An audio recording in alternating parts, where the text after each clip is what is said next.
Hello there. I was speaking to my sister today. She's helping me with the project that I'm doing that I was talking about the other day about answering questions for small business owners. And we were talking about sales, basically, about doing a video of just sort of all of the things that I've learned about business, but that aren't finance related. And it would just be like one video that's sort of all these things that I've learned that are not related to finance, but like are really key in ensuring that your business is successful. And one of those things was sales, that I didn't understand how important sales were and exactly what it took to be able to sell something. So I'd always thought like that image of a used car salesman that's just like horrible, and you don't want to be that salesperson, basically.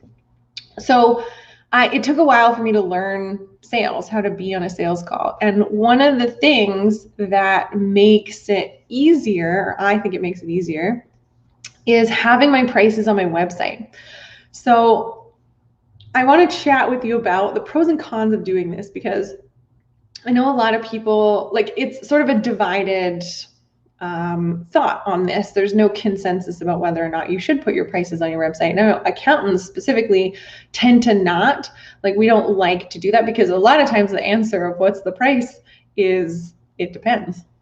I mean, that's probably the answer you're always going to get from an accountant, is it depends. But specifically in pricing, it depends. So I have made the choice to put it on my website, and I do that because I think that the people that end up booking a call with me that are interested in working together are more qualified than if I didn't have them. So what I mean by qualified is somebody who would be a good client, or who is looking to work with me, and it will be within the scope that I normally work in. They're not somebody who's looking for a package that's, they want all of their accounting done at $50 an hour, or not $50 an hour, $50 a month or something like that. Like they have a more realistic expectation of what that's going to cost and what's going to be included in like my smallest package. And I've got 4 that are on the website all the way up to the biggest one.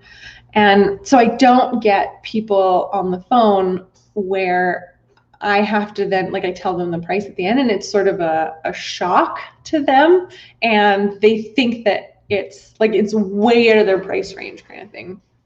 So that's one thing, is having people on the phone who are a lot more qualified, and have a more realistic expectation of what that price is going to be. It also shows exactly what my services are, like what's included in each one of those packages. And so it provides, again, a better understanding before we even get on the phone of what it is I can do and how I can help somebody. So for me, that sales conversation is a lot easier because it's not a surprise at the end of the call. They're already aware of what the ballpark figures are going to be. Like, sometimes they're not the same as what's on the website, because those are just supposed to be not a ballpark, because they really are the package pricing, but I have a sliding scale, in a sense that, if my smallest package goes up to 50 transactions a month. So if you're like 60 transactions a month, it's not going to be the full jump to the second package. Like, I will do smaller increments, but I've just put those 4 packages on the website so that people can see them, and then they know that if their thought on how much they want to spend is a lot lower than that, they're probably not going to chat with me. So that, I think, is a really big pro for putting your prices on your website, is just giving people that information before they get on the call with you. On the flip side of that, if your clients don't know, or your pre-clients don't know what it is that you're selling, or it's difficult to understand what those packages are, then you're going to deter a lot of people from getting on the phone with you. And really that's what you want, right? You want to change the selling environment to be on the phone because you want to be able to interact with somebody. It's really hard to make a sale over email or just on a website or something like that. For services, I should clarify, this is for services. You buy, like, people buy products online all the time, but for services, you want to be able to chat with your pre-client so that you both can decide if you're a good fit. The problem with not having very well-defined offers on your sales page is that the price can deter somebody from chatting with you because they don't really understand what it is that you're selling. They won't self-identify and say, yes, that's probably for me. Like, I'm the one that they're talking to. I'm the one that, like, they can help me. Their services are, like, fit my needs.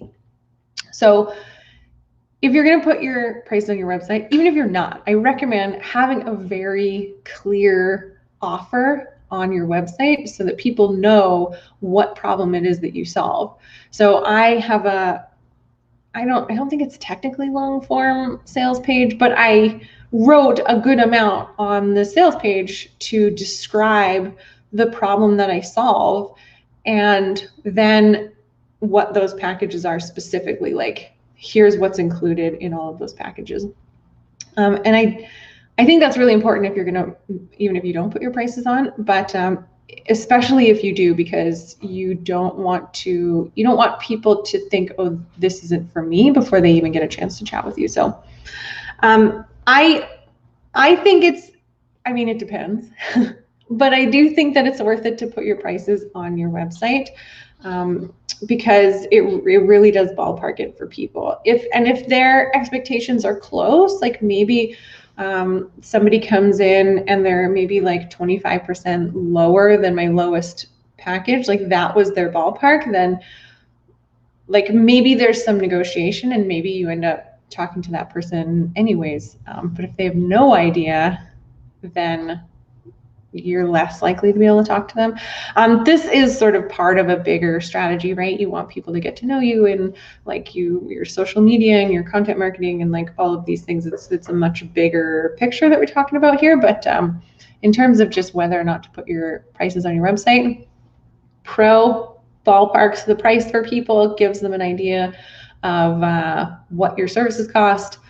Con, if you don't have a really great explanation of what those services are, the cost can deter people because they don't necessarily see the value trade of the money they're going to spend versus the value that you're going to give them in your services.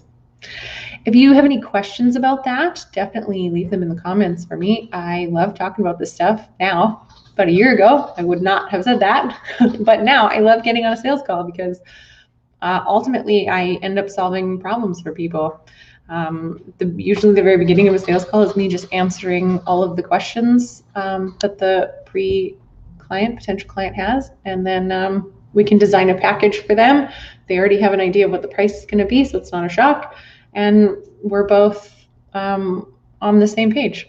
So yeah, I enjoy sales calls now. So if you want to chat about it, please, let's chat about it in the comments. Ask me anything. Ask me anything you want. I hope you're doing well, and I'll see you tomorrow.